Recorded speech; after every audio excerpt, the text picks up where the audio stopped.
வணக்கம்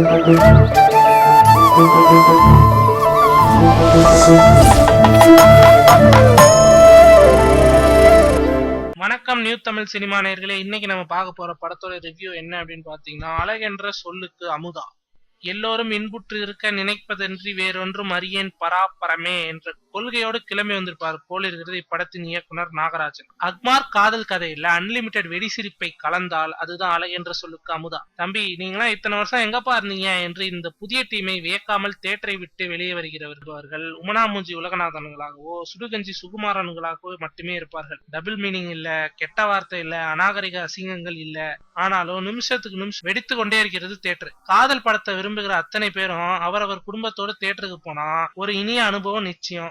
உச்சி மண்டையில தேள் ஊறுதுரா என்றால் கூட கெக்கபக்கன்னு சிரிப்பார் போல இருக்குது இப்படத்தின் ஹீரோ ராஜன் சுரேஷ். சத்தியமா இந்த கதைக்கு இவரை விட பொருத்தமான ஒரு பையன் சிக்கவே மாட்டான். படத்தின் முதல் சீனில் சிரிக்க ஆரம்பிக்கிற இவர் தானும் சிரித்து தேட்டரையும் சிரிக்க வைக்கிறார். இவர் வருகிற காட்சிகள் அத்தனையும் பேரானந்தம். கதை பெருசா ஒண்ணுமே இல்ல. ஒழுங்கா படிக்காம வேலைக்கு போகாம தண்டத்தினி தின்னு கொண்டிருக்கும் முருகனுக்கு லவ் வந்து விடுகிறது. அவளோ செருப்பு பிஞ்சிரும் என்பதே தேசிய கீதம் போல தினம் ஒலிக்கிறாள். பையன் கேட்டாதானே, வீட்டுல இருந்தால் அப்பா அம்மாவையும் வெளியே வந்தால் தன்னை கிராஸ் பண்ணுகிற அத்தனை பேரையும் கலாய்த்து மகிழ்கிற இவரை காதலை என்ன பாடுபடுத்துகிறது, காதலை இவர் என்ன பாடுபடுத்துகிறார் என்பதுதான் கதை.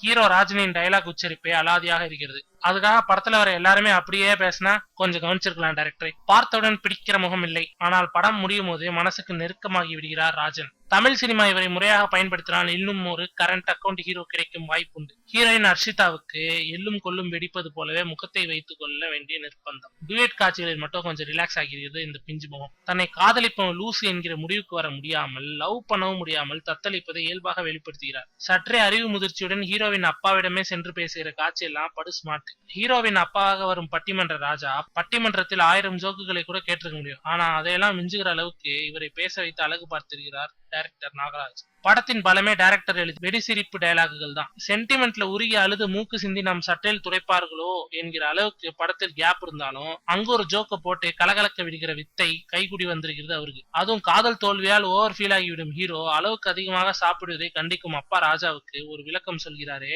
கரை புரள்கிறது தேட்டர். படம் முழுக்க இப்படி பல சுவாரஸ்யங்கள். வீட்டை விட்டு கோபத்தில் வெளியேறும் ஹீரோவை அவரது நண்பர்கள் எதிர்கொள்ளும் அந்த காட்சி ஜஸ்ட் ஒரே ஒரு எக்ஸாம்பிள் தான். இப்படி சரம் சரமாக கொளுத்தி போடுகிறார் டைரக்டர். பெரிய கம்பெனிகள் நம்பி அட்வான்ஸ் அள்ளி கொடுக்கலாம் ராகராஜ். ரஜினி ரசிகர் மன்ற தலைவர் வேலைதான் ஹீரோ. ரசிகர்கள் எவ்வளவு முட்டாள்களாக இருக்கிறார்கள், மன்ற பதவிகளுக்காக என்னெல்லாம் செய்கிறார்கள் என்ற விஷயத்தில் மட்டும் சற்றே விமர்சனத்தை எதிர்கொள்ள வேண்டியிருக்கும். ராஜன் மகாதேவின் இசையில் எல்லா பாடல்களும் மனசை அள்ளி கொண்டு போகிறது. ஒவ்வொரு பாடல் வரிகளையும் ரசித்து ரசித்து எழுதியிருக்கும் பாடலாசிரியர்களின் திறமைக்கு சற்றும் சளைத்ததல்ல இப்படத்தின் நடன அமைப்புகள். நடன இயக்குனர் தினேஷுக்கு தனி பாராட்டு. காட்சிகளை அதன் இயல்பு மாறாமல் படமாக்கி இருக்கிறார் ஒளிப்பதிவாளர் ஜே கே கல்யாணராம். 2.25 மணி நேரத்தில் எந்த இடத்தையும் இழுக்காம நறுக் என கட்டிங் போட்டிருக்கிறார் எடிட்டர் கோபி கிருஷ்ணா. அந்த வடச்சென்னை டான் விஷயத்துல மட்டும் கொஞ்சம் நறுக்கி தள்ளி இருக்கலாம். கருத்தாவது குருத்தாவது போனோமா சிரிச்சோமா என்ற ஆசை இருக்கும் அத்தனை பேரும் தயங்காமல் தியேட்டருக்கு போனா ஒரு சிறப்பான இளைஞர் கூட்டத்தை வாழ வைத்த பெருமை உங்களை சேரும். மழையாவது புயலாவது தியேட்டருக்கு படையெடுங்க மக்களே. உங்களை மகிழ்வித்து மகிழ அமுதா இருக்கிறார்.